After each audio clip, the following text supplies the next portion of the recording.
Today, we're talking about the biggest news, trailers, and surprises to come out of San Diego Comic-Con 2026, from God of War to Spaceballs to Lanterns, and of course, to Avengers Doomsday. All this and everything else that happened this week in Geek. And you can be too.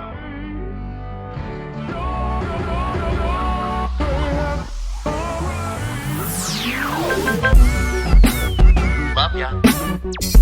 Laters. Bye. Get home safe, guys. Peace.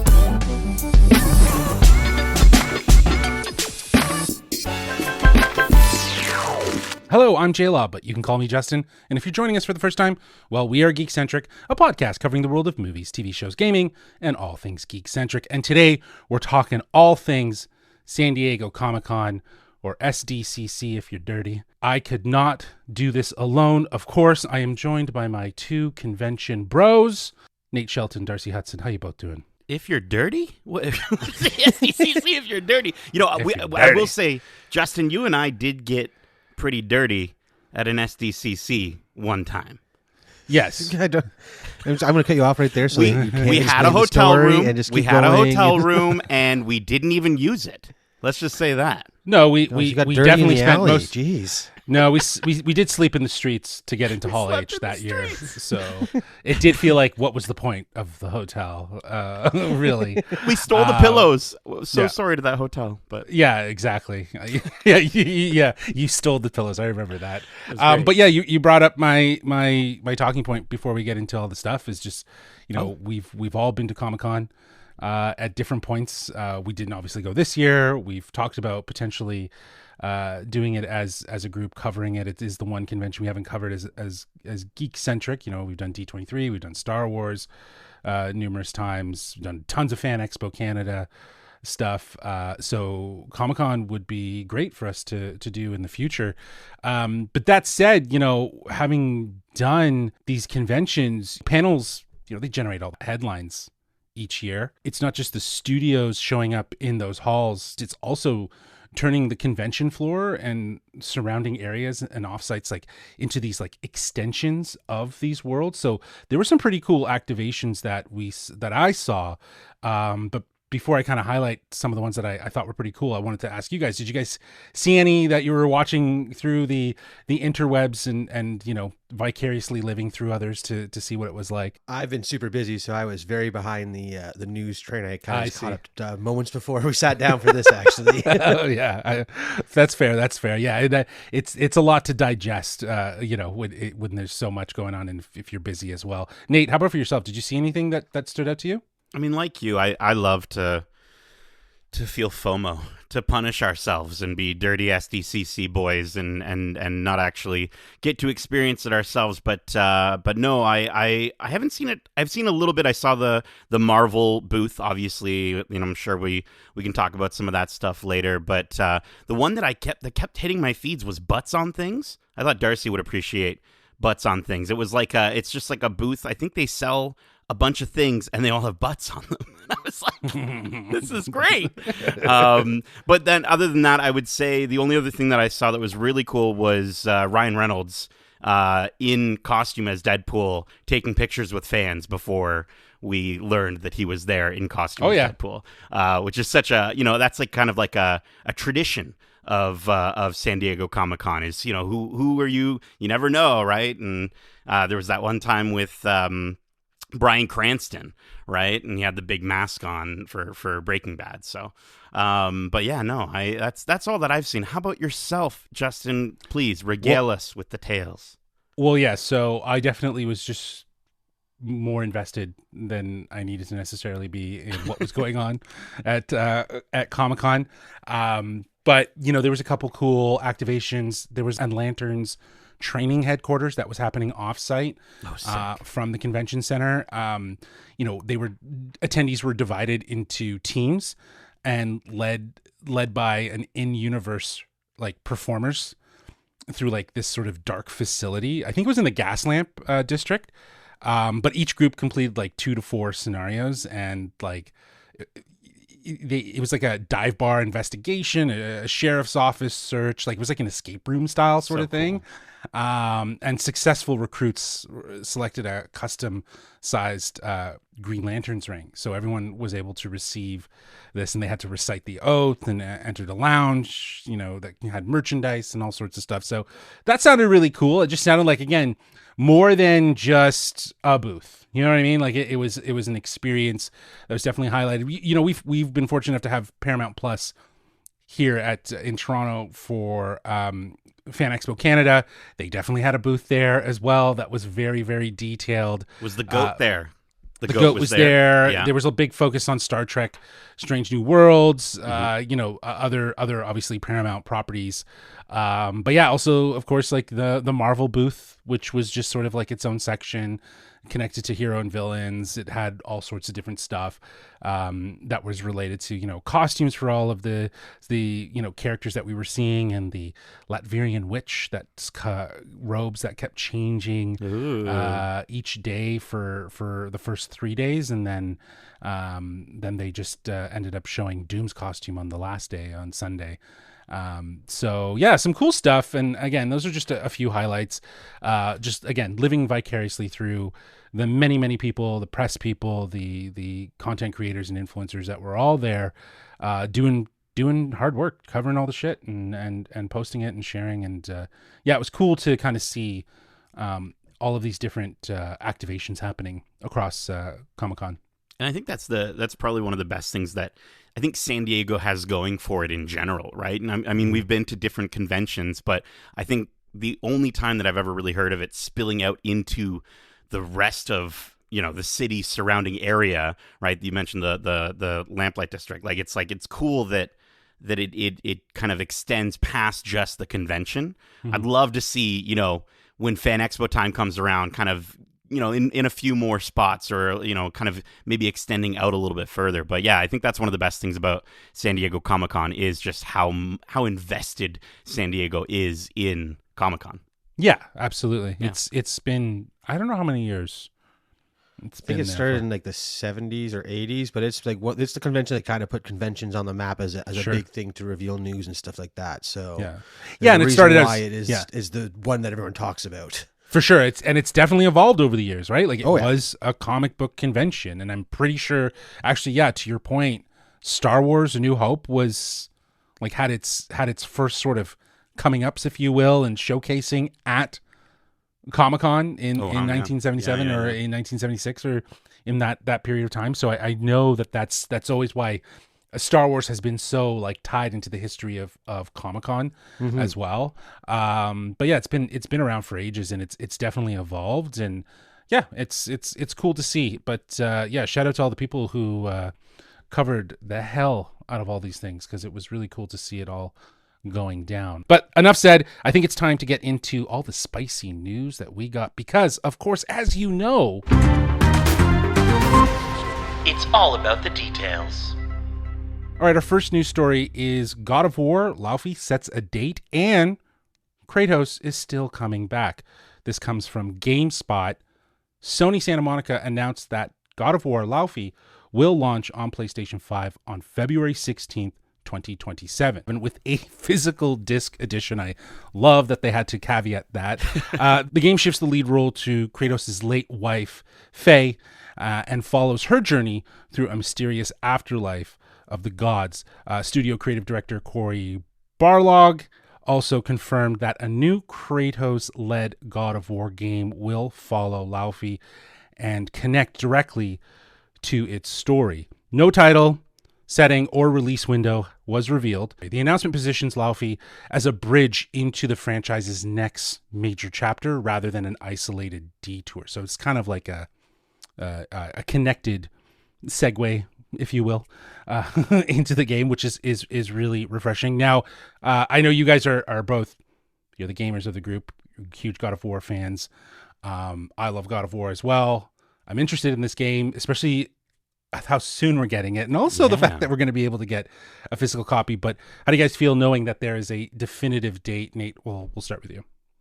Yeah, I mean, I love the fact that we're going to get the game in February, right? I think after seeing that 20-minute introduction in the state of play, and Darcy, you had brought up the whole idea of like, we saw the start menu or yeah, something. We saw the beginning of the game. The first 20 minutes, you don't start there. You don't start there unless you're far along, and so we all assumed it was much further along, and it's nice to see that's the case. I think the way that they're going to expand the journey through Faye's story, I think, is really, really cool. I think the world expanding out and the fact that Frank, apparently played by the excellent Jack Quaid, is going to be seemingly such a big role in this franchise going forward is so great to hear.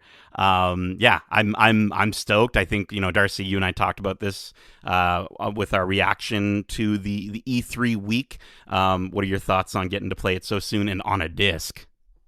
I mean, I knew it was coming. The fact that we got to see so much, you don't start at the end of a game. You that's usually the last thing you make when you're making a game like this. So, so soon is not surprising. I'm stoked to play it, and I'm stoked the fact that it is just a lead in to Kratos' next story, and I can't wait to see how this story, like an afterlife, will lead into the living world type thing. So that whole connection thing just seems really intriguing. I can't wait. And the fact that it's going to be like, how is this going to affect Kratos? I'm so excited to see. I mean, Debran Wall, we know from Daredevil, is just so incredibly talented. So I'm excited to play as her and to see her, but also the fact that we are getting that Kratos game. It's going to be cool to see how is this not only going to affect him, but also beyond him, beyond this world. Like, it's funny because you get so wrapped up, I think, in God of War 2018 and its sequel that you kind of, and I know they're going to do the remakes of the originals, which is great, and I think that's very smart and intentional, because I think this game, this God of War Laufey game, is really going to open up and show us how are we getting from the Greek to the Norse mythology, right? How did we make that jump, and what other mythologies are we going to see? Yeah, I would just wonder, though, if announcing another Kratos game at this point just really takes away the attention from this game about Faye and Laufey, and just kind of, like, it might have been nice to have known that, like, after this game comes out, that this is going to connect. I get, like, that, because this game alone, with the intrigue that audiences have, they didn't need to have, like, the whole Kratos part of it. They could have just said, like, hinted at, this might lead into something else. That's all. And, like, really, I think people were looking for that date because, it was, talked about at length that, the fact that 20 minutes of this game was showcased, like, you don't do that unless the game is far along. And it's clear that this game is very far along if we're getting it early 2027. But I just wonder, what that does to this game if you're just saying, hey, like, you're gonna want to play this because Kratos, there's another Kratos game coming. Well, I mean, it works for Marvel movies to announce two movies that are leading one into the other. So why can't games do it? I guess. I mean, that's my whole. Yeah.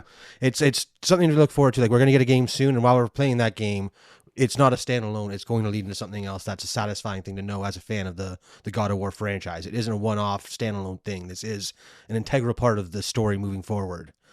And Cory Barlog has said in interviews, even before, I think even during the introductory interview that they did for this game, that they're definitely still working on Kratos games. So I don't think it was too much of an announcement. I do agree with you, though, Justin. I do think it's a bit unfortunate that, like, it's just, you can't ignore the internet of it all these days, unfortunately. The Twitter of it all, the chuds of it all, if you will, which is a word that I learned from one of my 20-year-old coworkers. But it's you know what I mean? There's just so much negativity, unfortunately, and the fact that you're right, there is that sentiment, like, did they feel like they had to say there's also a Kratos game coming, is a little unfortunate. But no, I do think the idea, the sentiment that you mentioned, Darcy, of, like, we're expanding this out, we're building out the world, is probably the most exciting thing about what they talked about, besides, of course, the date, Justin. Awesome. Okay, our next story is for all things Spaceballs. I don't know. You guys a Spaceballs fan? Were you guys Spaceballs fans? Yeah. Okay. Oh, yeah. I know Darcy was. I didn't know about Nate. I myself, like, hot take, I wasn't, like, huge on it. And I'm excited to see what is going to come. But Rick Moranis is returning as Dark Helmet. There was a big question mark around this. This article comes from the Associated Press. But Rick Moranis received a standing ovation in Hall H as he returned to promote Spaceballs, the new one. He entered the presentation hidden in the audience beneath Black Helmet's oversized helmet while soldiers performed a comb the desert routine. Moranis said that the project arrived at the right time and described returning to the cast as being with family. Daphne Zuniga joined him alongside Josh Gad, Kiki Palmer, and Lewis Pullman. Mel Brooks and Bill Pullman appeared in pre-recorded material. Gad confirmed that he plays a Mog, but not John Candy's Barf, and said the sequel will honor Candy and other departed members of the original cast. The film is scheduled for April 2027. I guess I'm going to start off with you, Darcy, because you're the fan. Is Moranis' return enough to make the sequel work nearly 40 years later? Like, do you think it makes the most sense to bring it back? Because I know he was the biggest question mark just because he's kind of stepped out and away from acting for an extended period of time. Yes. To me, it is the most logical thing that would make this story work because we have lost so many of the great cast that in that first one. To bring back the story and not have Dark Helmet, the big bad, be someone you can return to would kind of feel a bit flat, and I don't know who you'd get to fill those shoes or what kind of character would replace Dark Helmet. So I'm really excited to see Moranis is coming back, and like you said, the question he got most or lines from the movie wasn't really from the movie. It was about when is the next sequel coming out? Are you ever going to get to do that? And it was 40 years of hearing that, and it's finally coming to fruition now. And it's so cool to return to the world of Spaceballs. Yeah, I think it's exciting, and I think I haven't watched all the way through Spaceballs. I think we talked about this, Darcy, and I know I will correct it before this movie comes out. I promise. And maybe that would be a fun get together. I'd love a nice summer. We haven't had a nice outdoor movie watch thing, in quite a while since like Game of Thrones finale. It feels like. So I would love to watch Spaceballs all the way through. I can see it now with the sequel. The jokes like somehow Dark Helmet has returned, right? And it's gonna they're gonna play how did they're gonna drag that out. And I think a big part of that comes from the fact that alongside Josh Gad, Dan Hernandez and Benji Samit, who we've actually had on the podcast before for Lego Star Wars Rebuild the Galaxy, are writing on this movie. And if you've seen Rebuild the Galaxy, the Star Wars humor is phenomenal. The Force is strong with them on the Star Wars humor, and I think the idea of them continuing to make fun of the Star Wars universe and maybe sci-fi universe beyond that in this sequel is really, really exciting. Well, that's just it. Now, modern Star Wars is not just a trilogy; it's multiple movies and streaming. And shows and Grogu's and exactly. So what does this new Star Wars parody look like? You know what I mean? So that's what's exciting about the idea of returning to, I guess, Spaceballs, especially for how long we've been in Star Wars and seeing so many new stories. And I wonder if there's going to be some parody jokes about just the start-stop nature of certain things or the fandom and people. Oh, you didn't watch this TV show? Yeah, exactly. Joke then. Yeah, exactly. Or the idea of, because they did a really funny bit in Hall H where they were talking about the cinematic universe of Spaceballs. And what's interesting, and it's definitely changed from when we were there, but the whole whole arena screen now, it's a wraparound screen. So they were having like infographics and like fake names and like phase faces. 1, and it was just sprawling the ass saga or something. The ass the saga. Almighty Schwartz saga. So and then the asshole is the name of the entire franchise or whatever. So good. And so like if you're gonna have fun at Comic-Con parodying it that way, I can only imagine that the movie's gonna have a lot of that. And with Josh Gad, and I heard his daughter played a part in helping to get this movie made as well, just I guess enticing him to kind of get it done. Well, apparently she asked where the sequel was because they make a joke in the first movie like, oh, wait for the sequel, and it never came. So she's like, well, where's the sequel? You got to make it happen, Dad. Yeah, exactly. And so he did.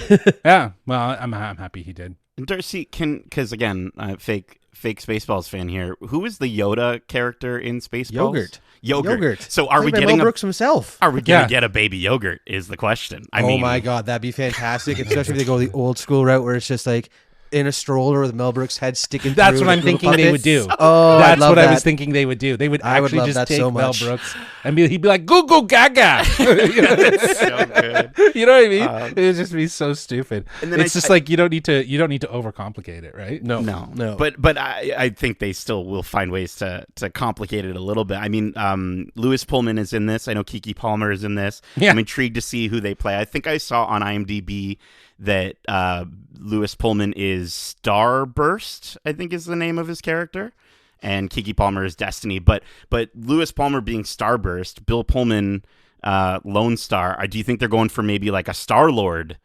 Because I think Lewis Pullman would be sick if they, especially pulling in from the Marvel side of things and having fun that way as well. Like it feels like they have the opportunity to, given that they've already made this Marvel phase, the almighty Schwartz saga asshole saga thing joke, I could see them continuing that into the movie. If anything, though, like going off of the way the first movie made fun of the original trilogy, this being a sequel, probably going to make fun of the sequel trilogy more so. That makes I can sense. see him being kind of like a Poe Dameron or Kylo kind of combination, just like a Lone Star was the Luke and Han amalgamation in the first one. So good. I feel like what this movie can do is obviously parody Star Wars again, but also just fandom culture in general, right? Like, what they did in Hall H was more of a MCU thing than it was a Star Wars thing. Like, Star Wars has obviously gotten ahead of itself at times and talked about different things that they want to do, and we haven't seen them. But that felt more of like a Marvel thing because they're in Hall H and they called it phases and so on and so forth, and they had a name for the saga. Like, so I feel like if we're seeing it there, it might trickle in. It might trickle into to the movie, which I wouldn't be against because it's kind of talking about where these fandoms are at this point in terms of movies, television shows, and all gaming and all that stuff, right? So, okay, let's get to the big story for us, Marvel Studios Hall H. I know we didn't do a ton of new stuff. I just kind of plucked a few things that I thought were really interesting, but boy, wait till you see how many trailers we have to talk about because we got a lot. But what I've done here is I've kind of just pulled the big reveals. There are some other stuff that I'm going to save for when we talk about Avengers Doomsday, the trailer, towards the back half of this episode. So let's kick things off just the way Marvel kicked things off in Hall H. Marvel announced a Ghost Rider feature starring none other than Ryan Gosling and directed by Sean Levy. Jonathan Tropper, I believe that's Sean Levy's writing partner, is in the process of writing, and the film is planned for 2028. Marvel did not identify which incarnation of Ghost Rider Gosling will be playing. That's still up in the air. I'm going to pause there and I'm going to ask you guys, is Ryan Gosling the right choice for Ghost Rider? And which Ghost Rider should he play? Start with you, Darcy. I think he could definitely be the right choice, especially if they do go the Danny Ketch route, who is a more lighthearted take on it. From what I remember, I'm a bit dated on my Johnny Blaze, Danny Ketch Ghost Rider knowledge, but again, we've seen Johnny Blaze before in the Nick Cage movies, so while that is cool, it'd be cool to distance himself from that a bit and go the Danny Ketch route, because he is the one that I think kind of really brought the character to the popularity that he has now. So that is the one that I would be most excited to see Ryan Gosling play, and I think the one that he'd be most connected to, in my opinion. Yeah, I think it's interesting because it's like you think of the character of Ghost Rider, and I mean, to be honest with you, as much as Gosling wanted the role, he's always wanted this role, it isn't like the first thing I think that people would think of is Ryan Gosling, and especially Sean Levy making this movie. So to get more of like a lighthearted vibe for this Ghost Rider, I think it's going to be fun. Like I can't imagine, like the only other way I could see them going is if they did like more of Gosling's character in his Blade Runner sort of vibe, right? Where he's maybe a little more sad and depressed. But I just feel like it would be such a waste with Ryan Gosling. Like it's just always, like, watching him in Project Hail Mary, and we talked on the review about like, he's the most charming individual without even saying a word for the first like 15 minutes of the movie. And so to abandon that to go the traditional Ghost Rider route, I think would be a mistake. So I'm excited. Let's ride. I think it's going to be good. Ghost Rider is very quippy and punny. Both versions do like to do that. I mean, when your head's on fire and have a demon living inside you, you kind of have to make light of things as you're reaping souls. For sure. Yeah. And I think it's more like you can't go the Drive Ryan Gosling or Blade Runner Ryan Gosling. Like it has to be the charming Ryan Gosling. Mm-hmm. And because if you go the route of like Drive and Blade Runner, it's very dark and it takes itself too seriously. And it's fine in those movies because those movies were very much, even at like A Place Beyond the Pines, one of my favorite movies with Ryan Gosling. It's absolutely fantastic. It's a crime movie. Even in those instances, he shows charm, but it's also very dark. This, Ryan Gosling's in a very unique position now as an actor where he is able to balance both. And I think he's at his best when he is on that charming side. So I think that that is definitely a lead-in to why you would want him. I think it's amazing the bit that they did with Josh Horowitz, so good, who's been nagging Feige and asking Ryan about Ghost Rider and all this, and inevitably having him involved in the announcement in Hall H was so great. It was so cool to see. But again, like you said, Nate, it's been sort of a long time coming. I think there's people in fans' mind that would be like the quintessential Johnny Blaze or just the Ghost Rider in general, right?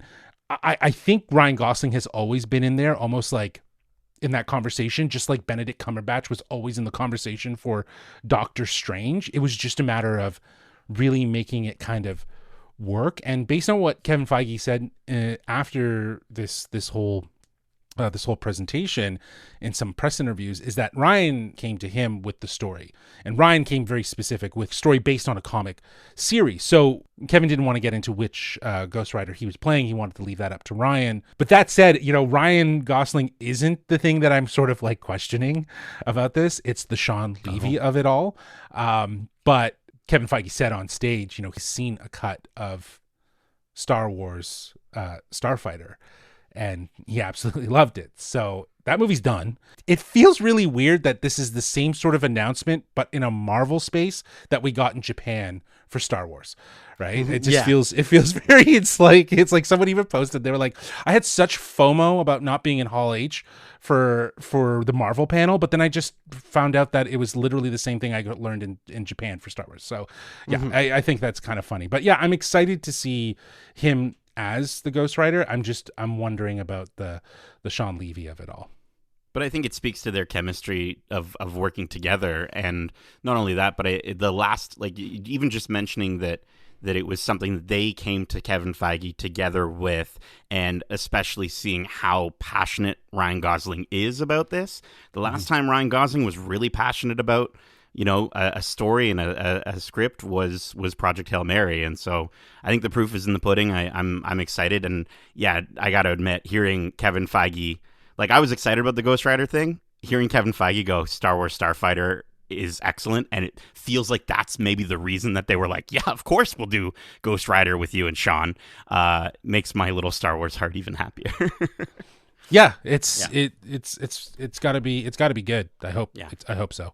But moving on, like I said, there was some Avengers Doomsday stuff that was revealed and shared. We'll talk about that when we talk about the trailer. I'm going to jump to the end of this panel, which is surprising. And I have a question about that in itself, but it looks like Ryan Coogler is coming back for Black Panther 3. Which has got a set release date of December 15th, 2028. And on top of that, he's shooting it on large format film. It looks like it's 70 mil. He just held up a a reel. It just looked like large format. It was celluloid. Is what I think he was really trying to get at. I don't know if, and he just highlighting that it's what format it is. I don't know if it's going to be 70 or 65. We'll find out later. But the biggest thing was that he introduced David Johnson as the new Black Panther, and I put that in quotes because he said David Johnson will be our new Black Panther, which is very interesting. So my question to you guys is, how should Black Panther 3 explain David Johnson sort of inheriting this mantle while Shuri remains present? You know what I mean? Because I think that is the most interesting part of this, right? Like, I think it's great that we're getting a new T'Challa, but how are they going to justify it, right? Is this, this is coming up after Secret Wars, a year later after Secret Wars. Does something happen there? I don't know. Darcy, I'm going to throw it to you. You're a comic book expert. You know these things. Yeah. Because I know in the comics, from what I remember, again, I'm a bit dated with the current Black Panther stories and stuff like that, but from what I remember, Shuri never wanted the title of Black Panther in the comics, so I wouldn't be surprised if this is something that's the same thing. Yeah, reflects in the movies, and then the fact that, again, they mentioned that this is Toussaint, or the boy we met in Black Panther 2, so he's the way that Secret Wars or Doomsday will end up, we won't be left in the same world that we started this universe or journey in. It's going to be a new rebirth of the MCU, and so that time could be all messed up and weird after Secret Wars, and whatever Doom does to save everyone from the incursions might lead into this, again, reasoning why we have an older Toussaint playing T'Challa, or becoming T'Challa and inheriting the role of Black Panther now. So I'm excited to see how this plays out, because it's a really cool idea to, again, honor the original T'Challa and carry on the mantle of Black Panther going forward with a new story. And I think it's David Johnson is such a good casting. Like, it's such a good choice. He was so excellent in Romulus. I still need to see The Long Walk, but I think he's just such a great choice. And again, there's been some interviews. I saw Straw Hat Goofy put out his video of him interviewing David Johnson, like, I don't know, however long ago, a year ago or whatever, about the idea of playing or being Black Panther. And no, it was Josh Horowitz who posted it. Straw Hat Goofy asked him, "What's a movie that changed your chemistry, like affected you?" And he said Black Panther, and he talked about it so deeply and so passionately. Yeah. But Josh Horowitz, again, at the mic, asks him, "Hey, there's been a lot of talk about you and Black Panther and Ryan Coogler.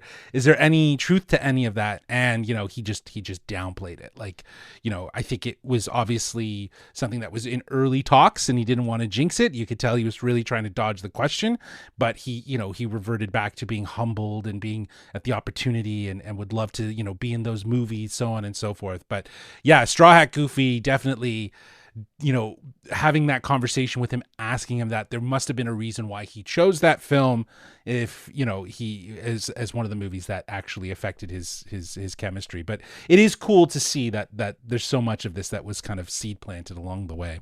And I think the idea to what you were mentioning, Darcy, of like these, the time dilation of it all and whatever happens in Secret Wars, I think showing, like, giving us the casting for the T'Challa the second, T'Challa Jr., Toussaint, whatever his name's, T'Challa, the new Black Panther, I think makes a lot of sense going into Doomsday, going into Secret Wars. We had all those clips at the beginning before we got the main trailer that felt like it kind of was like, hey, we're kind of getting a lot of stuff about kids, right? The kids of the Avengers. And so I think, what is the best way to take some of these kids and make them ready to be in a movie in the next, 2 to 3 years without them being 4 or 5 or 6 or however old Love is, I think is to go through that time dilation stuff. So I think this might be the clearest sort of hint that we've had, putting the pieces together, that we are going to be getting more of these kids going through some quick aging beyond just the magic of Hollywood, if you will. Yeah, because I think that's going to happen maybe with Love, Thor's daughter. We could also see that with Steve's kids. Yeah. Honestly, though, Love is the one I see not aging potentially, because she is this weird entity of eternity, and the fact that she's alien to begin with. Different rates might have different lifespan anyway. Sure. So it'd be cool to play with that, where she is just younger looking than everyone else, even though she is the oldest on the team type thing. Sure. Cool dynamic there. Yeah. That's interesting. I do like that. But you know what? In terms of news, like actual news from Marvel's Hall H announcement. That was it. Like, that was literally it. You know, they, again, like I mentioned, there was Avengers Doomsday stuff. There was a clip shown. We'll talk about that. There was that bit with Deadpool. We'll talk about that with the trailer as well. John Barenthal came out and did a little bit with Kevin, and they showed a clip from Spider-Man, but that was it, right? Like, there was no announcements. And going into this, people had their money on X-Men announcements, X-Men casting being happening, Shang-Chi 2 happening, you know, all of these like different movies, Nova, talking about Secret Wars. They didn't mention Secret Wars. They didn't talk about X-Men. And I'm actually proud of them for doing that, because I think that it means that they have found a better balance between sort of major announcements and revealing the entire multi-year slate, if you will. They're growing. How do you guys feel? Yeah, They're how do you learning. guys feel about that? Yeah. I think you know, we have friends of ours within our circles. I mean, even Megan on our podcast has said before, like, feeling the Marvel burnout, right? And feeling that like there's just too much happening. I honestly, having, you know, seen this panel through the tweets and through the live updates and everything, and it's like, okay, that's it. It was like 45 minutes long.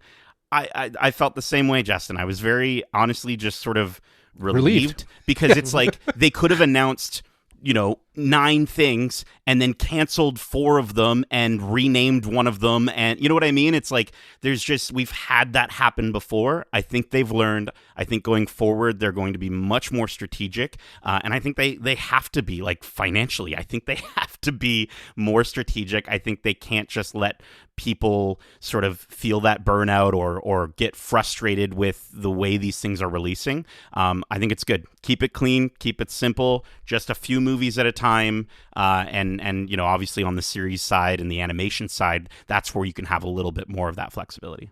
Yeah, for sure. I mean, it's just doubling down on the idea that it's a marathon, not a sprint. Like, you don't need to run to the next end game Infinity War level thing. We kind of stumbled as we did to get to where we are now with Doomsday and Secret Wars. So I feel like for the next phase of the MCU, playing it conservatively and keeping it close to chest and announcing things that are more surefire and less likely to be canceled is the way to go, for, I think. Yeah. And well, that's just it, right? So we got to remember, Hall H is just is almost always studio-based stuff, like movie stuff. There, in the past, they've announced television to kind of fill out the you know, the series is coming, so on and so forth, outside of, you know, any first looks, right, for television.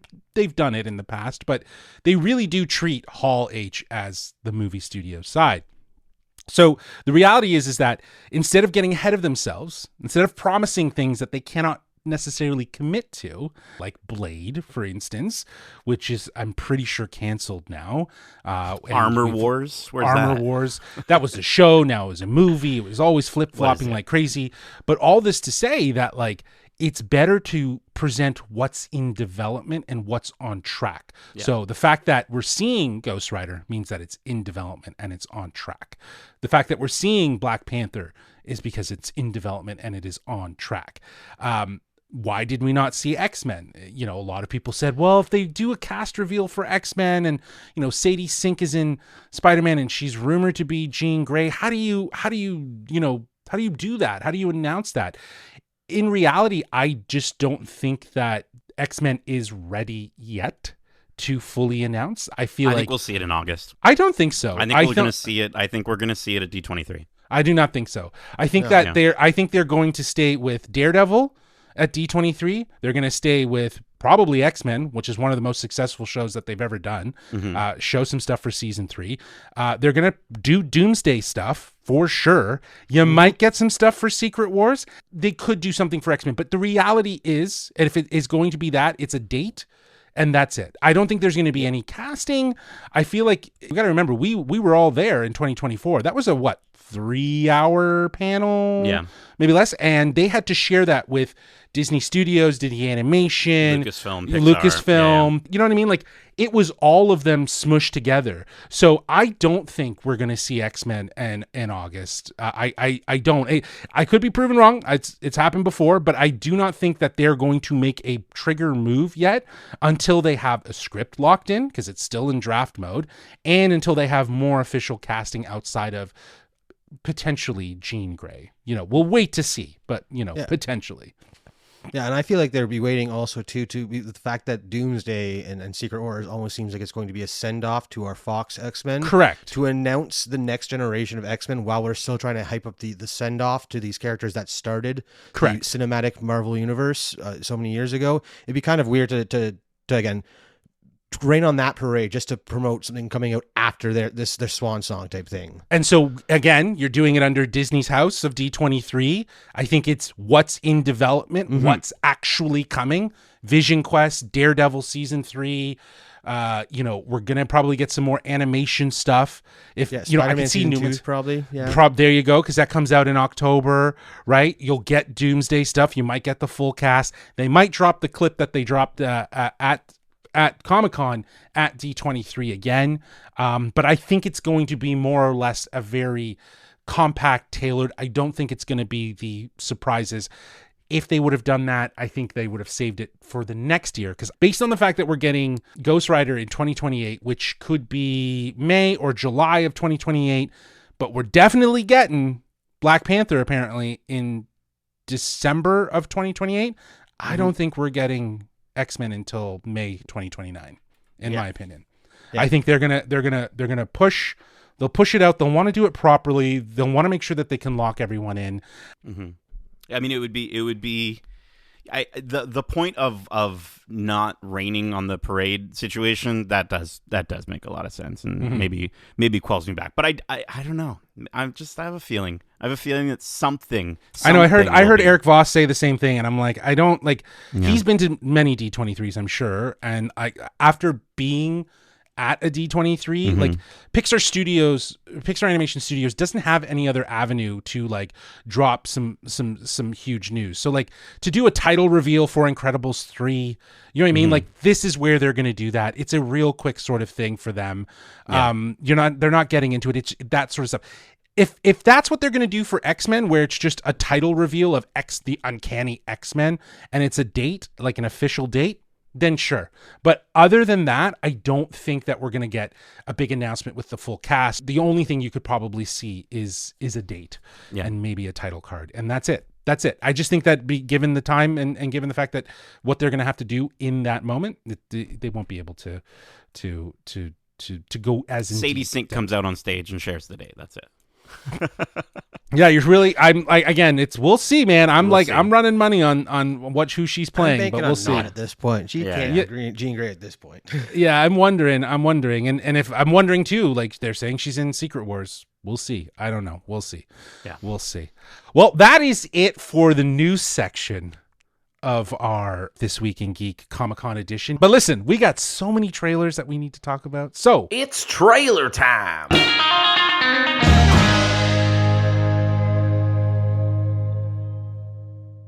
All right, our first trailer is for Percy Jackson and the Olympians Season 3. This is hitting Disney Plus on November 20th, 2026. This stars, of course, Walker Scobell, Leah Savad-Jeffries, Orion Simidari, Charlie Bushnell, Tamara Smart, Levi Chrysopoulos, and Olive Abercrombie. The third season adapts the Titan's curse. After Annabeth disappears, Percy faces a quest tied to the Great Prophecy and a child of the Big Three whose choice could save Olympus or destroy it. Now, this is just a 30-second trailer that we got. There was additional footage that was shown in the exclusive Hall H panel, and I believe it was like the opening act of the season premiere. That hasn't been publicly released. But yeah, I'm not really sure what's going on here. I know you guys are both fans of the original source material, so I'd love to get your perspective of what we're seeing here in this little 30-second clip. I'm gonna let Darcy jump in on this because I feel like he can chew on this a little bit more. But it's like Atlas, right? The image of Atlas holding the world on his shoulders. I think they probably shot season 2 and season 3 together, if I'm not mistaken. They did. They did. So the fact that we got this turnaround literally less than a year apart from the last season premiere by at least a month is pretty cool. I wasn't the biggest fan of season 2. I was hoping that it would improve a little bit more from season 1 than it did. That said, I think these kids continue to be getting better and better, like we've talked about in the past. And so to see them grow up in the same way we saw the cast of Harry Potter grow up through these stories, and the fact that these stories are going to continue to mature alongside them is really cool. Like, I mean, Walker Scobell in this little teaser here, he looks pissed. He looks angry. I don't know what's going on, Darcy. He's not angry. He's literally holding the weight of the world on his shoulders. I'd be angry steps if I in had to to take the load off Atlas. That's Yeah. Again, what was so cool about Percy Jackson is the way they reimagine those fantastic Greek myths and have these kids go on these journeys that are inspired by them. And this is very much the same thing. And what's cool is that the next season is going to explore more of the other side. I mean, the first two seasons were very much only on the camp kids following Percy and all the good gods and slowly learning about Kratos. I think this next season is really going to open the doors on the big bad behind everything and what these three kids, the three big ones, might be leading up to type thing. So it's really cool. I think we're hitting the ground running with this next season, I think. Yeah, it's I'm surprised that I've been as invested in the show, just because it is so YA. Yeah, Yes. like I was Yeah, just yeah, gonna yeah. say. Yeah, so I'll probably be more interested in a more in-depth trailer. Okay, let's get to something I know you guys are both very excited for. Marvel's Wolverine. Oh, yeah. Yeah. September 15th, 2026. This is from Insomniac Games. The creative team includes Marcus Smith, Mike Daly, Jess Reiner Reed, and Walt Williams. Liam McIntyre is Logan, and Krizia Bajos is Jean Grey. Logan confronts threats to mutant survival and the unresolved history hidden inside his fragmented past. Yo, this story game looked sick. Like, it looked dope. Like, I like this idea that we're kind of like flip-flopping between his past and present. And I'm hoping that that's how the gameplay is. I'm pretty sure that's how the gameplay is going to probably work in terms of taking us to his past, because he's, having a episode and he's remembering something, and we go back and play a mission and then come back to the present time. I think looks fucking sick. I'm excited for this game. This was the trailer I was waiting for, though, to be honest, right? Like, the gameplay stuff, Insomniac Games is fantastic. We've done 2 great Spider-Man games. We're looking 3 at great Spider-Man games. Oh, 3. Sorry, my apologies. 3 great Spider-Man games. And now we have, a Wolverine game that's been, that was teased so long ago, and it's so great to know that this is coming out later this year. But yeah, I know you guys are both stoked about it. I'll throw it to you, Darce, first. How you feeling about this trailer? Stoked. I mean, the fact that I'm seeing Leech and yet another I X-Men know. property again, like that little green mutant is the poster child for mutant equality, basically, and I love it.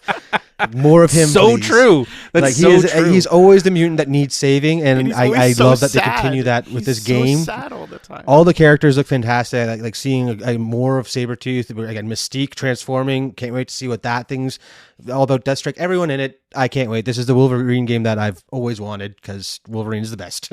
Yeah. Yeah. Confirmation of Omega Red being in this is dope as well. I think as a story trailer, it did exactly what a story trailer is supposed to do, and give you more on the, what are we digging into? We're going to be digging into Logan's rage. How is that affecting him, right? And I love that idea that, there is this sort of rage mechanic in the game that we've seen in the gameplay side, and now we're going to get to see sort of how is that going to play into the story. I don't really need to see more of this game. I didn't need to see more of this game. This is like the 3rd or 4th trailer now at this point. Like, I'm ready. Like, let's play this game. I cannot wait. I'm so pumped for September. Motorcycle gameplay looked dope. He's fighting the Hand, which at one point, and then even the fact that we got to see him in Madripoor, like, are we getting the Patch gotta see stuff Patch. We worked got in Patch, here, man. right? Like, Yeah, we could see it. it's cool. It's cool. And I think that's the best thing about this being an Insomniac-led Marvel Games venture for Wolverine. It's like, I think I've heard a few people talking about Wolverine and feeling like, there's too much Wolverine stuff, and I'm like, no, keep it coming. I'm ready, especially if they are going to sort of mash up these storylines and give us sort of fresh takes and different perspectives. I think that sentiment is more about maybe the movies and TV shows quality of like having a very centered focus on Wolverine. I think that's why even like for this upcoming X-Men that we were just talking about in the future for the MCU, it's going to focus more on, not on Wolverine. Like he might not show up in the first one, right? Like it might be a little while before we get to him. And I like that idea of holding him back. But if we're talking video games, you know what I mean? Like, Spider-Man has pretty much dominated the video game space as one of the best Marvel video game experiences. They tried to do an Avengers game. It didn't really work out. But Spider-Man worked out really, really well. And I think this Wolverine game, definitely, it's giving me like Arkham Asylum vibes, like the Batman, sort of to the degree of like just how dark and intense it is. But also, I love their interpretation of these characters, the look that they're giving them where they feel familiar. But to see like more in-depth stuff of like a leech, you know what I mean? And to understand how deep they're going to go in this, I guess this pool of mutants. It's exciting, right? To see how they're going to bring it to life. And do we get a crossover? Like, do we get a Spider-Man and Wolverine tag team thing that could happen? Like, right? That'd be a lot of fun. It was a wicked story. It was a wicked comic run they did for a while there. It could even just be a DLC, right? Like something that like, Well, because in the comics, Spider-Man has taught at Xavier's mansion. Again, there was a comic run where it was Spider-Man and Wolverine just going up and tearing stuff up in New York type thing. So yeah, it'd be fun. That would be fun. I think that would be really, really cool. But yeah, this game looks sick. It comes out September 15th, 2026, so we don't got to wait too long for that. And I think regardless if we get early access or not, we'll be talking about it. Yeah, it's going to be a bloody good time. It's a bloody good time. Okay, let's talk about this next movie, Matchbox, the movie from Apple TV. The film is directed by Sam Hargrave, and the cast is John Cena, Jessica Biel, Sam Richardson, Arturo Castro, and Tiona Paris. Childhood friends are pulled into an international mission when their long-absent former leader returns as an undercover CIA agent. This looks interesting. It's based, like, Mattel is attached to this, so I'm imagining it's part of something Mattel did. I'm failing to see the Mattel. Is Matchbox a game? Matchbox cars. Like the Hot Wheels competitors, Matchbox, yeah. Oh, okay. See, I don't know if I did enough of like the Hot Wheels. You weren't a car guy. Game. Yeah. No. That's fair. Neither was I. You missed out. Yeah. Well, I was action figures and Ninja Turtles. Okay, Yeah. I wasn't Cars white go hand enough in for hand cars, with those, okay? man. I wasn't white enough for cars. I was more into like the obscene, like mutant people. I had X-Men toys and stuff like that. Yeah. That's where I felt at home. Okay, so please enlighten me. How are they making this into a movie? Because it seems interesting that there's like a game that kind of, I guess, unites them. No, it's just their childhood memories of playing with cars. How they always used to do these cool stunts or action set pieces, like when you're racing your cars around as kids, setting up stuff, crashing and everything. Look at all the Hot Wheels sets that are just about crashing cars. It just feels like almost like this is trying to be like a PG Fast and Furious series. Yes, again. that's exactly and I'm what all I would for it because yeah. the cast seems great. The cast does seem great. I will give you that. The cast seems great. I like, to your point, it does feel like, a family safe version of a Fast and Furious, which I am down for. I love me some Fast and Furious. I like John Cena. I think he's a great anchor. And, Jessica Biel, Tiona Paris, all of the cast looks really, really great. Sam Richardson, I love him. He's so good. But yeah, it looks like they're having fun. So it's kind of a bridge between like comedy and action, which looks really, really cool. Yeah, I'm excited also to see Arturo Castro again in a comedic sort of buddy role. Yeah. I think what was the last time we saw him was Tron, right? Tron, yeah. And he was great in Tron. Like he wasn't the bad part of that movie. But yeah, I think Mattel, this is coming off of Masters of the Universe. I think it's a bit disappointing that we don't get to watch this on a big giant screen, that it is just streaming only through Apple TV, but also cool that everyone who has Apple TV can just get access to it. I agree with you. I think, the Fast and Furious coding of it, but I love, and it's going to be cheesy as all hell, and it might not work, but them bringing it back to the Matchbox crews, as they're called in this movie, their memories of being kids and playing with cars, and the fact that they're going to factor that into their strategic decisions while saving the world from a nuclear warhead or whatever exactly. it is. It feels like it's like playing cars will lead you to like being an expert driver, and you can drive anything. Like there's that hero shot of them like in motorcycle, car, helicopter. Deanna Paris is flying a freaking helicopter. So That's what I mean. I'm just like, she had a commercial pilot's license, and that's why she can fly this thing. No. It's Matchbox. It's the total reason why she could fly it, right? There was this old like College Humor. I don't think it was College Humor. It might have been. I can't remember who it was. It was some like parody group, and it was like a morning show of these two hosts that were talking to this little kid as the writer of the next Fast and Furious, and he's like 6 years old, and he's like giving them plot details, and they're like, "Oh wow, that sounds really interesting." And that kind of is what this feels like. Is that it's like a 6-year-old is writing this movie, but at the same time, hey, it could work. It could work. A 6-year-old could also be AI, but who knows? It could also be a 6-year-old AI. Yeah. Alrighty. Well, that comes out October 9th, 2026 on, as you said, Apple TV. I wonder if they'll do like a minimal theater thing. They might do something for press, but cool. I don't know if they'll do a long run, obviously. Okay, let's move on to our next one. It's from Amazon. This is Carrie.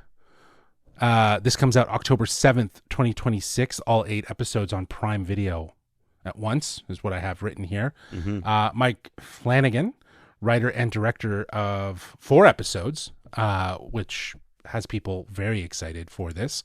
This miniseries stars Summer H. Howell, Samantha Sloan, Sienna Agudong, Allison Thornton, Joel Olette, Arthur Conti, Amber Midthunder, stoked for that, and Matthew Lillard, a sheltered teenager faces public school, viral bullying, social media, cruelty, her controlling mother, and the awakening of the telekinetic powers. Now, this is obviously based on a beloved horror film titled Carrie. But Book I think first, Dan. Book first. Stephen King. Yeah.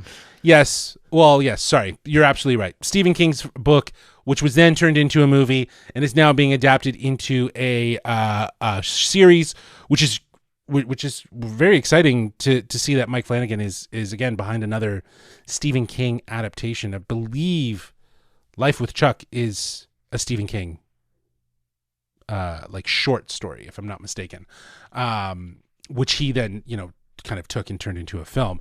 But yeah, Mike Flanagan is great.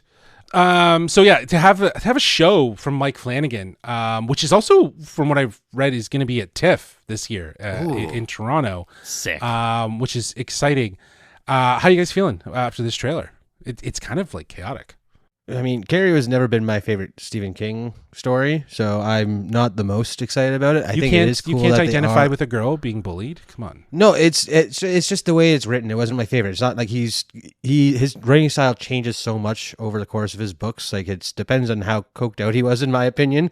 But Carrie was just the one that never really connected with me. But I think what is really neat about this series is the fact that they are modernizing it so much and bringing in the social media aspect of the bullying, and it feels like it's going to be even more important or relevant right now with the emergence of social media and how damaging it can be to young kids. So yeah, I think that's really neat. Yeah, I think that's exactly why watching this trailer, it just feels chaotic to me. Like it's just like overwhelming, and the way that it's quick cut together with some of these sort of very intense scenes, like it's giving you a vibe of the sort of intensity of what she's going to go through.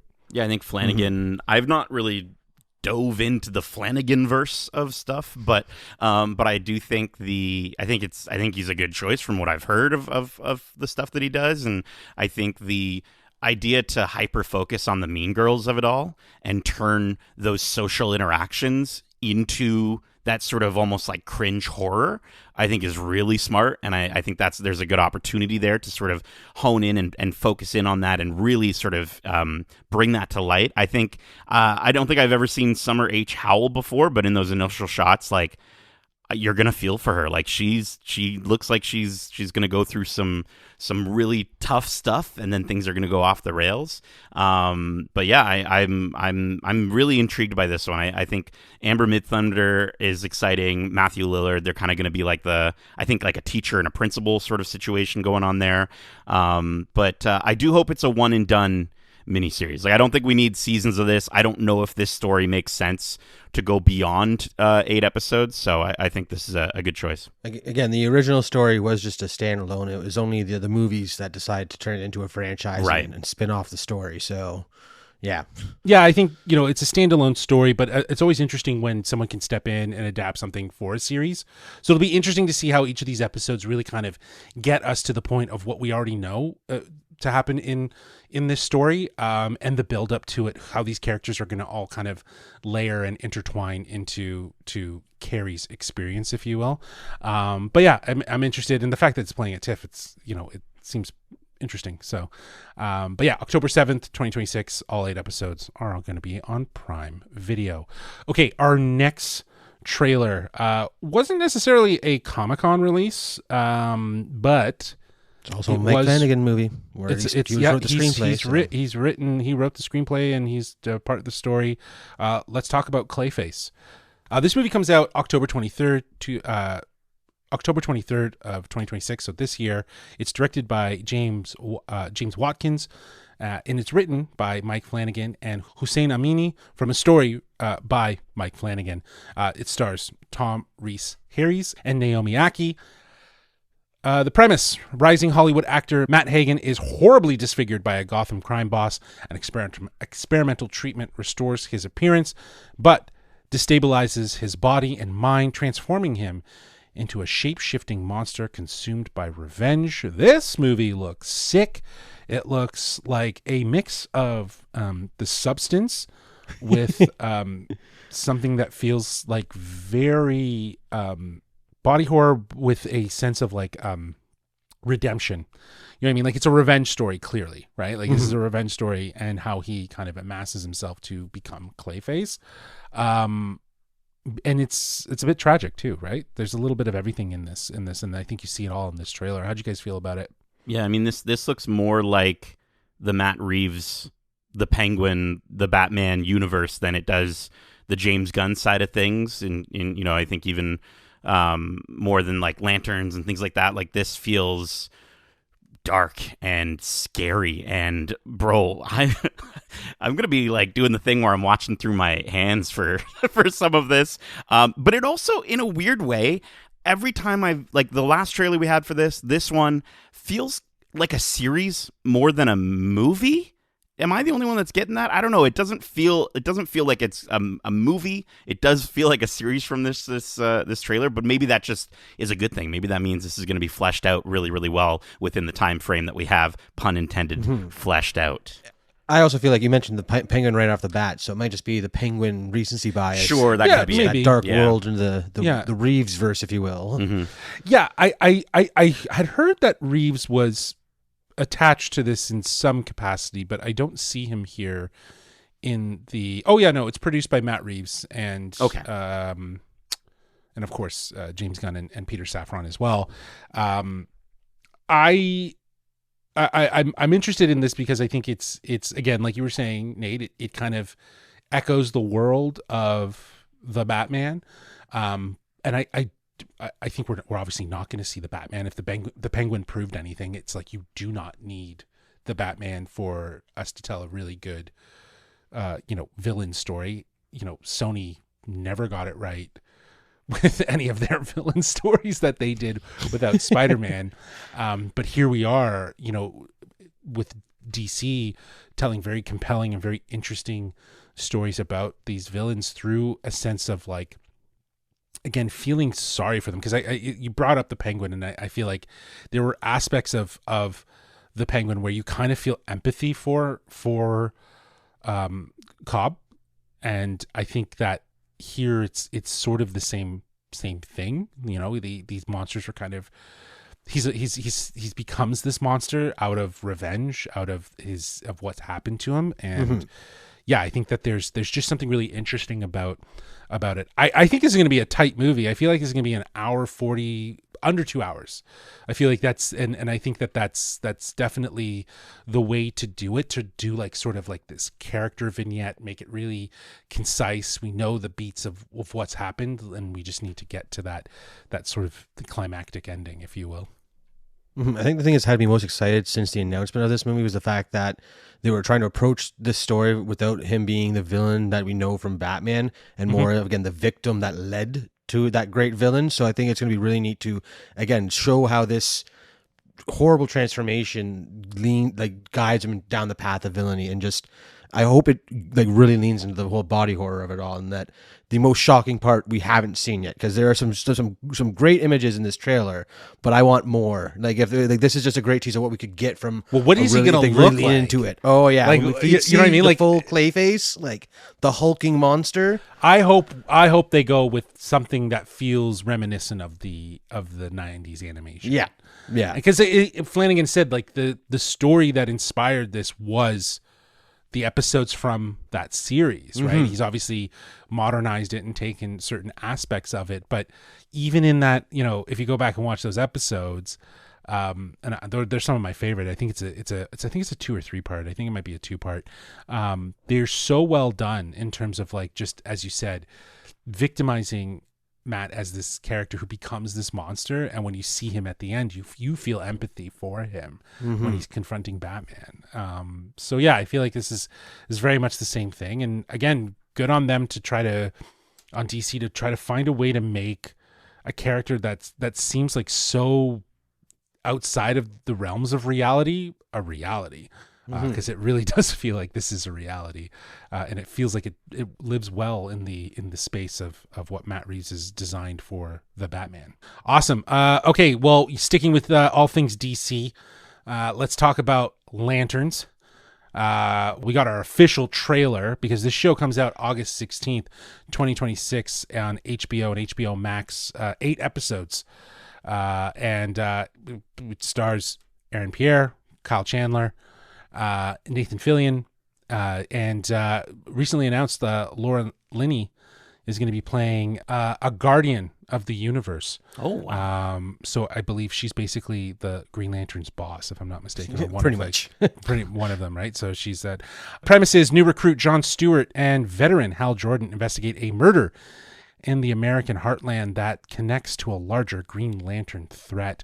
I'm enjoying what I'm seeing here. It's given me some True Detective vibes. There's this sort of crime element to it all that feels really, really interesting. There's a lot that seems to be going on, but I think the thing that stood out to me was the Manhunters.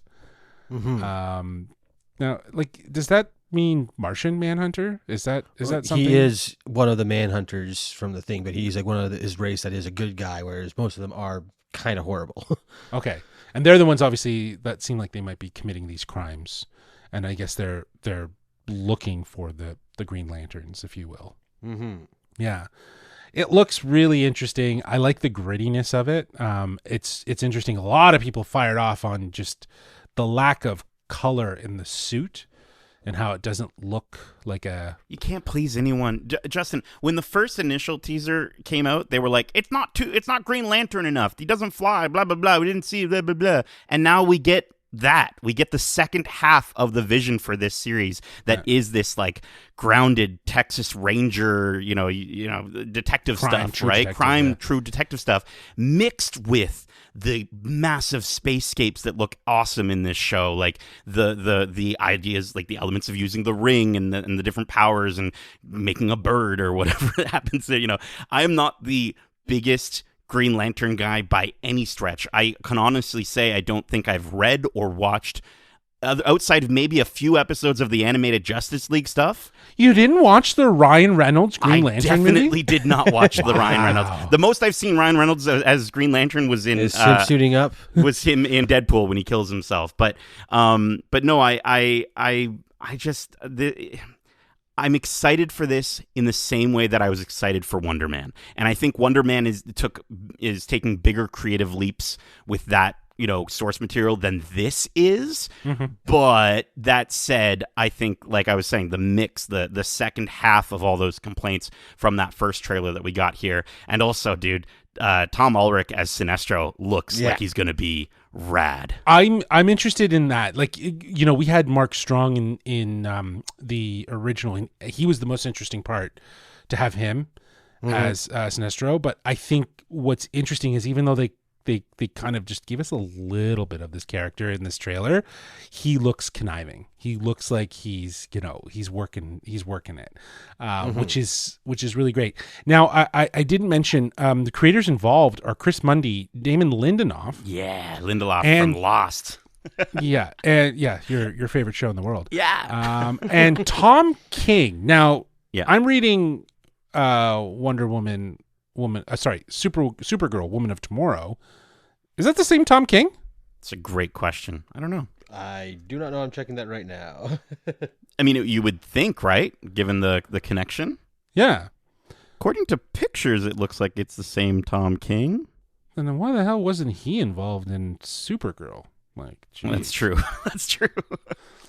Maybe because he was doing this. Same Tom King.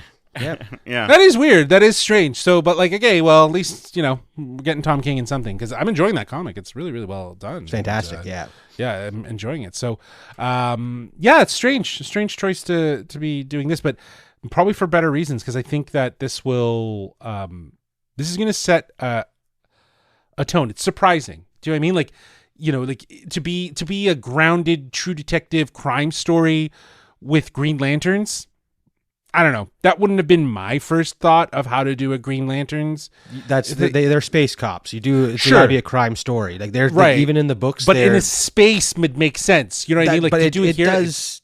That's like, if you've read the comics, especially Jon Stewart's introduction, is a Earth-based case. That is the Green Lantern solving a case on Earth. So it makes sense for them to be that. And again, almost all the Green Lantern stories aren't them going to fight some great evil they know from the beginning. They have to solve a case and get there. It's just happening on a galactic scale instead of just in one room. Well, okay, so and let me preface that, like, obviously I haven't read the comics, so you can take my geek card. The most I know about Green Lantern is Ryan Reynolds' awful movie of the character, but like, again, that approach of how they did it was obviously incorrect, right? And the fact that they kept it so galactic. So in my mind, that's what that is. I obviously understand that they're cops and there's many of them and they work together as a team and so on.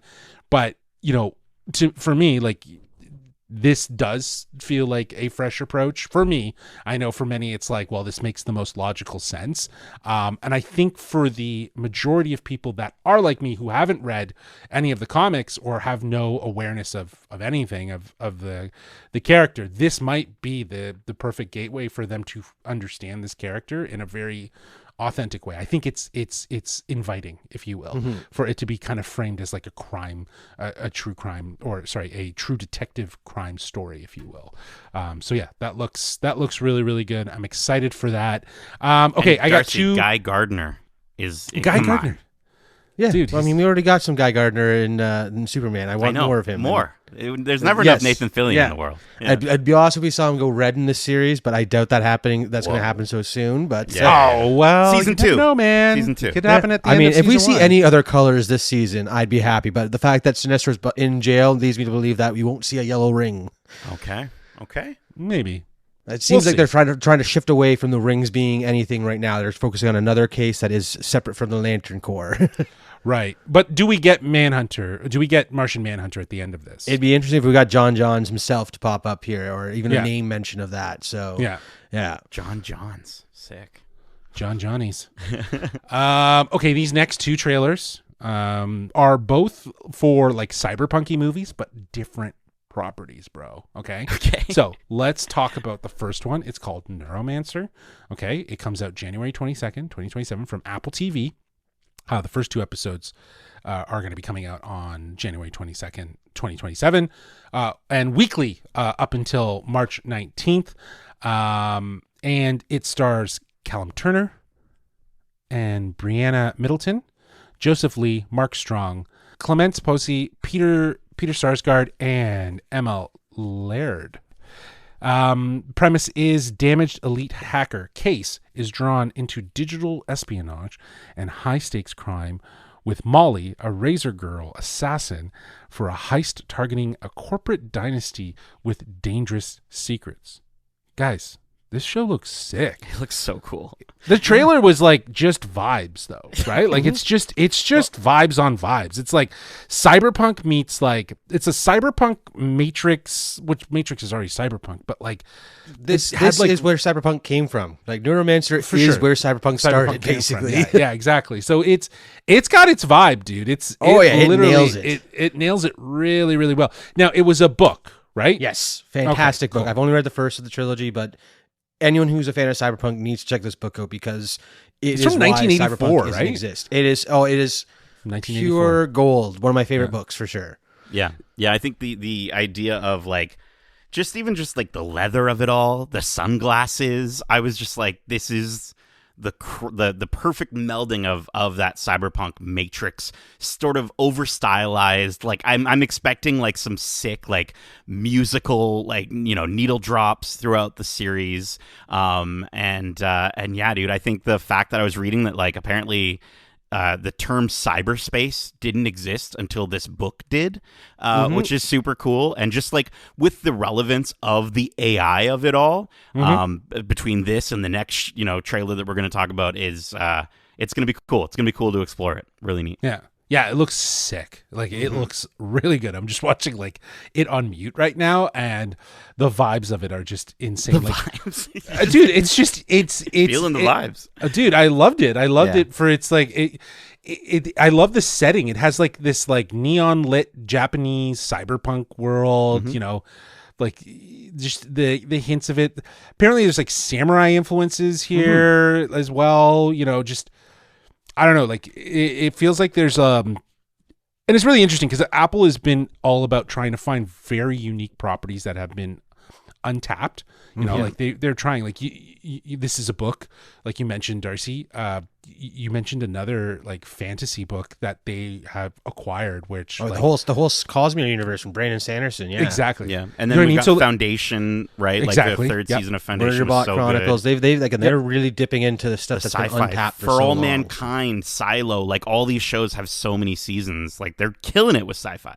For sure. But like I'm going back to the idea of the source of them being like books and other things that have been very much untapped, right? And like people are leaving on the table because they're trying to focus on like, the other IPs of like acquiring, a video game or rehashing another franchise that hasn't been around for reboots, or comic book adaptation Yeah, or something like that. Like Apple is reaching for books and looking to those as opportunities to adapt, and I think that that's really smart because they're finding, again, Apple's continuing to do what they did from the beginning, which is just finding their own space in this whole streaming content and content creation storytelling that is unique to what they want to see, what they want to be known for. And I think it's working for them in a lot of ways. Cause like you said, Nate, like Silo, it had a big presence at Comic-Con.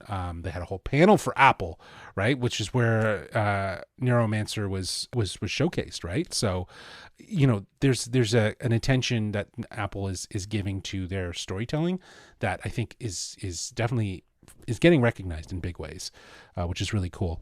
Okay, the next cyberpunky thing that is also all about the vibes is Blade Runner 2099. Got our teaser trailer. This comes out later this year, November 25th, 2026. It is a Prime Video limited series. This stars Michelle Yeoh and Hunter Schafer and Tom Burke. Cora, a fugitive, assumes the identity of a Blade Runner in a final attempt to stop running. The story is designed to welcome viewers without requiring encyclopedic knowledge of the films. Is one thing that we pulled from. I pulled from the little description. Again, this looks great, and I'm liking that it's two females as well. You have the legendary Michelle Yeoh. You have newcomer who I absolutely adore, Hunter Schafer. She's so great in everything she does. And I like that she's leaning into this action pretty hardcore. Seems like she injured herself on set. She got a concussion from doing one of the stunts. From the stunt that's in the trailer? Like maybe getting her head bashed against the glass probably, over and over again? Holy. Probably. But that's so intense. The trailer is so intense. Yeah. But again, it nails the Blade Runner vibes. Yeah. Yeah. It's hitting it on all cylinders. How'd you guys feel about it? Again, like you said, the vibes were felt strongly throughout this one. It's crazy how the book came up before Neuromancer, but they're so similar in the terms of what they explore in this futuristic world where technology is kind of dominating and dictating everything we do, except we go different routes with robots in one and the replicants in this one, and it's really neat. I can't wait to see what this how this franchise, or sorry, the series builds on the Blade Runner universe and lore. Yeah, I think it looks fantastic, which is such a big part of, like, when I think of Blade Runner and Blade Runner 2049, like, visually, I think the universe getting expanded is so cool, and the way that they're sort of focusing in on the war is over, right? The replicants have won, which is really, again, in the world of AI and all this horrible stuff going on with the RAM shortage and all this stuff. It's like, okay, we're gonna jump ahead. I love that it's a 50-year time jump instead of a 30-year time jump, like from the original film to 2049. But the fact that Michelle Yeoh is playing Olwen, a Blade Runner nearing the end of her fixed lifespan, it's so cool. I think it's going to be such a hit, like, series. But again, this is one where I'm like, they could just do these 8 episodes? It says a limited series. It didn't say how many episodes. Okay. At least I didn't pull that information. I think, yeah, to your point, and Prime does this thing sometimes where it's depending on the episode and I guess the show, and depending on, I guess, how it's tested and what people are thinking, they'll decide to either dump it all at once or they'll just do a weekly drop. I think this could be something that is dumped at once to get people to buy in, but again, if there's no intention to do anything outside of this and it's just literally a limited series, it's just a one and done sort of thing, then let's take our time with it. What does it matter then if it's week to week? Mm-hmm. You know what I mean? So at the end of the day, we'll see what happens, because, like, Wonder Man, it was supposed to be a limited series. You got so many rave reviews, they've greenlit a season 2. Do you know what I mean? So we'll see. And, like, I mean, hopefully Hunter Schafer is totally fine and recovered from that incident. Yeah. But as far as her character is concerned, it looks like, it feels like she's going to be undergoing like surgery to become part replicant or something along those lines. And it's like the loss of, like, her humanity is, because that's kind of like the focus of the Blade Runner sort of, franchise, is the idea of, like, losing touch with humanity, and I'm intrigued to see how they would do that. Well, yeah, and then also questioning what is the definition of life, because these replicants are inorganic, but they still feel and have these dreams and stuff like that. Like, so cool. Yeah. And is she going to be a bridge that is, like, both human and tech, right? Like, you know what I mean? Like, kind of embracing both sides of it. Like, so I don't know. But again, looks really great. I'm excited to see it. I'm stoked that we're getting more from this universe. It just feels like it's so untapped. Yeah, I can't wait. That's coming up later this year, November 25th. Okay. What a good surprise. Yes, what a great surprise. Okay, speaking of surprises, this week we got a massive surprise. Okay, we got finally a trailer for Avengers Doomsday, which is also going to be, the tickets are on sale now, so that's what the trailer was for. This was the same trailer that was actually shown at CinemaCon with some slight variations. Apparently the Loki clip that's featured in this is new. But you know what? Before we get into all that, Avengers Doomsday is coming out December 18th, 2026. It's directed by Anthony and Joe Russo, written by Stephen McFeely. It stars Robert Downey Jr., Chris Evans, Chris Hemsworth, Anthony Mackie, Pedro Pascal, Vanessa Kirby, Florence Pugh, Sebastian Stan, James Marsden, Ian McKellen, Patrick Stewart, Letitia Wright, Paul Rudd, Simu Liu, and many more. At least That's what we're hoping for. Heroes from 3 distinct universes are placed on a deadly collision course against an unprecedented existential threat. Now, the trailer comes out prior to the Hall H panel, and then there was also additional footage that was shown at Hall H. Now, that footage seems to have confirmed a couple things. I don't know if you guys have had a chance to... I watched the leak, yeah. You watched the leak? I did, yeah. It didn't look great, but I watched it. I didn't really watch it as much as I listened to it. Sure. Because like you can't watch these things because they're it was like a crazy angle that this guy was holding his camera at. But yeah, and also it's just like crap in it's his pants. So degraded. It's like I don't understand how. Anyways, that's beyond the pad. I think we will see this footage eventually, but this was the Doom story, essentially. And it seems like it is confirmed that Dr. Doom is connected to Reed Richards in the 828 universe, whereas a lot of people were concerned or guessing that this Doom was from another universe that wasn't connected to the Fantastic Four. But it seems like they know who he is, and this new footage that they showed very much confirms that. So that sort of has changed my perception of the trailer that we actually got in terms of like some of the details, because I feel like that trailer, like it's total like they're pulling a magic trick here. You know what I mean? Like they're just giving us moments. Like there's no explanation as to how things are. You know what I mean? Like it feels like there's someone missing from this whole thing. And I'm not talking about Doom.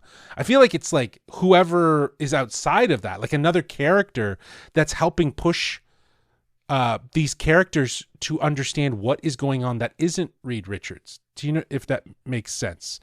So I don't know. How did you guys feel about the trailer? Like it looks cool, but was there things that stood out to you? I'll throw it to you, Darce. I mean, what I like about these trailers is that like they've gotten very good at not really explaining anything. We're getting all these scenes and moments without the context, and the dialogue and voiceover are usually patched together from moments across the movie, or maybe not even in the movie sometimes.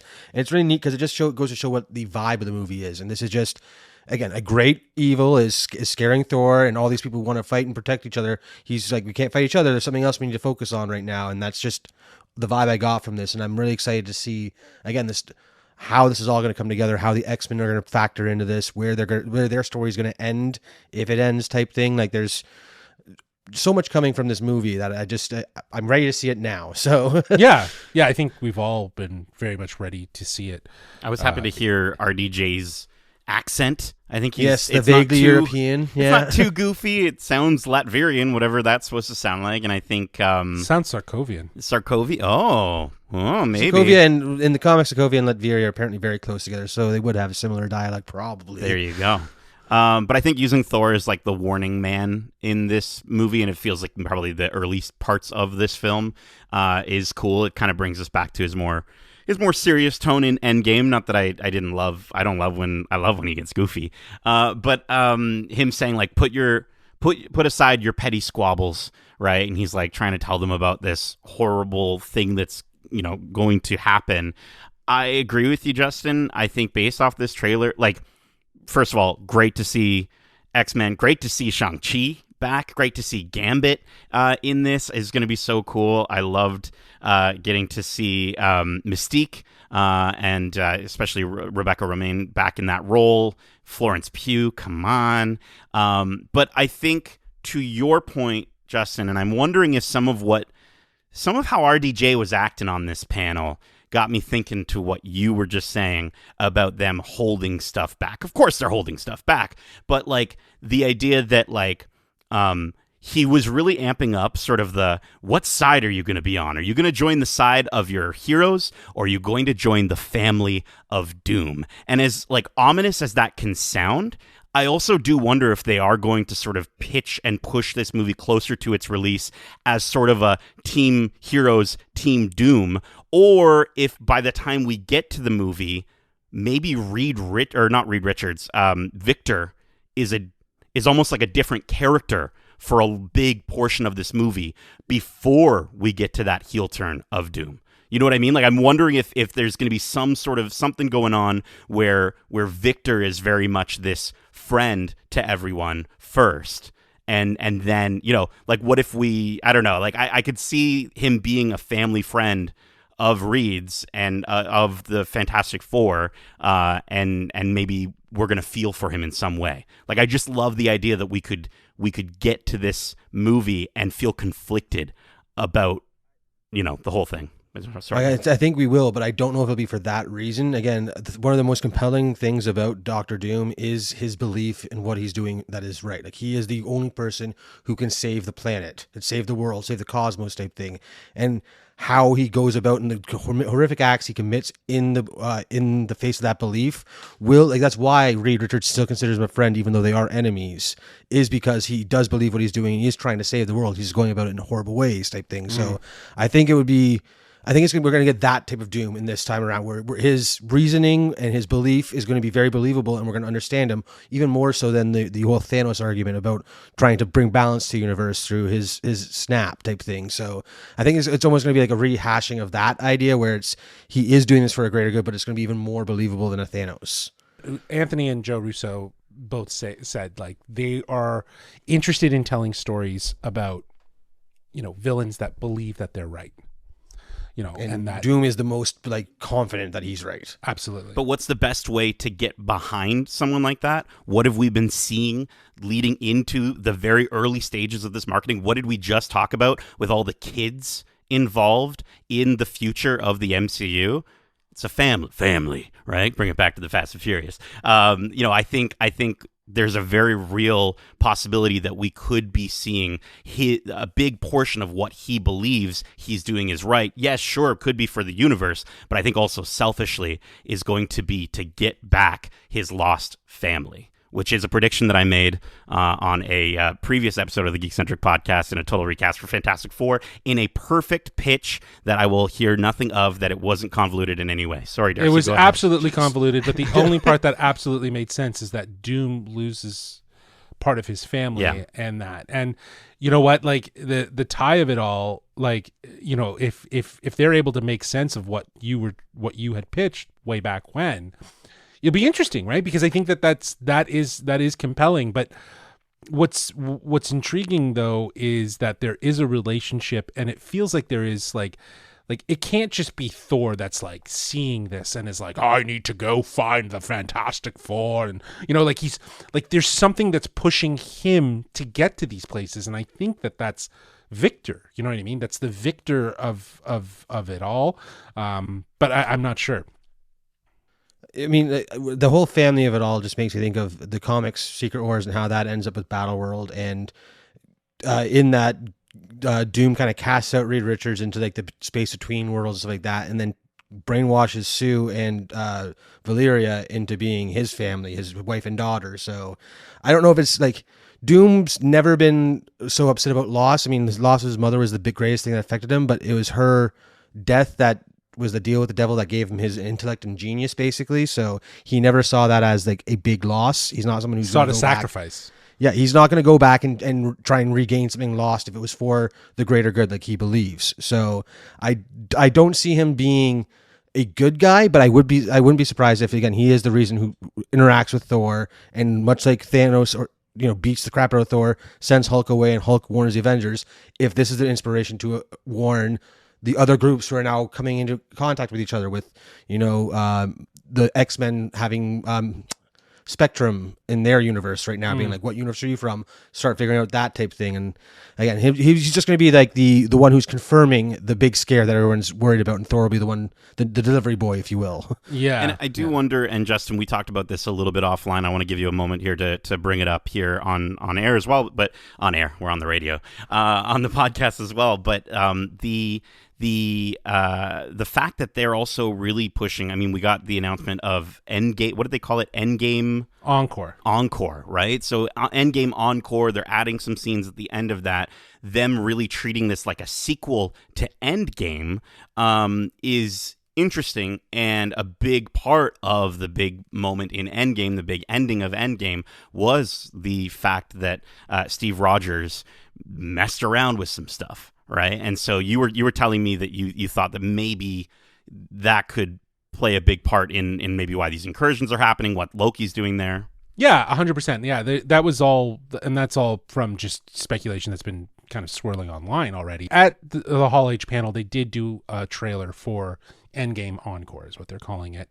And the angle that was taken was more about the time heist and certain and highlighting Steve Rogers, doing his little time stone return, or sorry, his Infinity Stones return, and ending with the line of Tony Stark saying, when you mess with time, it messes back, it messes with you, and or whatever that sentiment was. And I think, again, the way they framed this trailer, it's obvious that has had an effect as to why we're in the situation that we're in with Doom. There's been speculation that Loki seeks out Steve Rogers and tells him what's going on, and while he's in his timeline with Peggy, which is why we have that clip of Loki with his badge and a sort of a setting that feels very reminiscent of Peggy's home, or where Steve and Peggy would live. So there's a lot of speculation already that he might be the one, Loki might be the one that's also trying to push them to figure this situation out. I've also heard rumors that Loki might very well be the Beyonder of this storyline, and that instead of actually having a Beyonder, yeah. So, and which makes a lot of sense actually, because he kind of has the same capabilities and he's more integral. And if it does end up that at the end that Victor ends up stealing his powers, that would be pretty wild. It would be pretty cool to see. But yeah, like you were saying before, it seems like it's softly confirmed that Ryan Reynolds will not be in Doomsday. He stated that, and then obviously the stunt at Hall H, where he was, in his Gene Pool or Jean Grey Deadpool outfit, asking about potential reshoots and additional money for casting and so on and so forth. And they were like, it's all done, man. It's all done. But that doesn't mean he won't be in Secret Wars. So we'll see. It's funny. There. It's funny because I think Americans saw that and went, Jean Grey? Oh, he's doing a thing because his jeans are gray. And all the Canadians are like, that's a Canadian tuxedo. Like we know. That's exactly, no, that's it. No, but everyone from the speculation believe that that his costume is hinting at X-Force. Oh, okay. And that him and Wolverine will be coming in with their gray and reddish suits where they're more gray. That could be cool. It's interesting, but like that was definitely blue, especially when you now see, especially when you see all the shots. It's jeans, and he has the Canadian flag on his chest, like, you know what I mean? Like we know. So it's a Canadian tuxedo. So besides, we kind of got the X-Force costume in when he was all ashy in 2, didn't he? Like it was a white suit by the end of that, basically. Correct. The other thing that was really interesting that was going on at Comic-Con, and we were talking about it before, was on the floor, on the show floor, or sorry, on the convention floor, they had, at their Marvel booth, they were revealing these Latvian witches along with like the full cast of costumes, right? And we got a green one, we got an orangey one, and we got a purple one. A lot of people were speculating we would probably get a red one. We did not get a red one. There's still maybe a chance that we could. But a lot of people are drawing correlations to like the Infinity Stones and the number of them and who could be those witches to a certain degree. Reality warpers. For sure. Yeah. They could be the ones that are helping him. Well, again, in the comics, he can't wrangle the reality on his own. He turns to Doctor Strange, so the two of them are the ones who kind of reshape the universe, and then he wipes Doctor Strange's memory of it all and just inserts him as like the head of the law order, essentially. So it wouldn't surprise me if we see Doctor Strange or even as like one of them? Thea with the purple, something like that popping up. Makes a lot of sense, yeah. Yeah. Especially because with where that ended, that was the first time we heard about incursions, or at least saw what incursions can do to a planet that is dying from one. So it would make sense to tie back to that with one of those wizards or witches appearing. And then, I mean, of course, Scarlet Witch also very, very frequently involved in the multiverse saga. So it'd be understandable if Doctor Strange is going around, or sorry, Doctor Doom is going around trying to find people who have experience with the multiverse and have magical powers to kind of make this team of witches that can rewrite reality on a cosmic scale. Do we see the Eternals? Is Harry Styles going to be one of those witches? I hope not. They're not. They're No, but they're not mystical, are they? Or... Well, the thing is, Doom is powerful. the perfect marriage of mystics and science. That is his whole shtick. So the Eternals would actually make sense in this. I just hope we don't see them. Again, they weren't that involved in the original Secret Wars and Battle World storyline, so I was just don't see poking them more being- fun at the fact that, like, I don't know if we'll ever see Well, no, Harry Styles or Hercules or, you know what I mean? Like, all these, like, I was under, like, I was thinking, okay, a green witch. I was thinking of Aubrey Plaza's, you know, Death from Death, Lady, yeah. you know, because she was the green witch. Obviously purple, Agatha.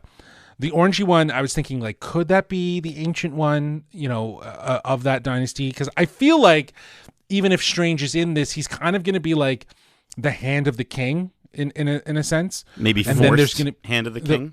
Sorry? Maybe like a forced hand of the king?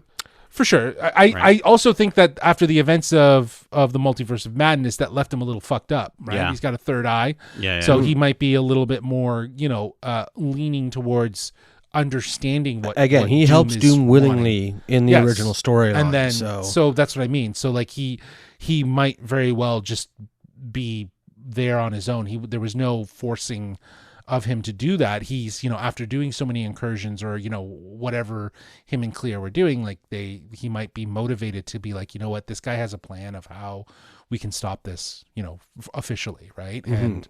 And he wants to help him do it. And we did see that leaked art of him being by the side of Doom. So, you know, there is that as well. So there's possibilities, endless possibilities of things. But like, we don't have to wait too long. December 18th, 2026 this year. Hopefully we can, we'll be fortunate enough to do some interviews and stuff for it, but we'll see. We'll see what happens, because it's going to be a big cast. It's going to be a big cast. Which just means lots of opportunities, right? So For sure. Yeah. For sure. All right. Well, guess what, guys? I think that's it.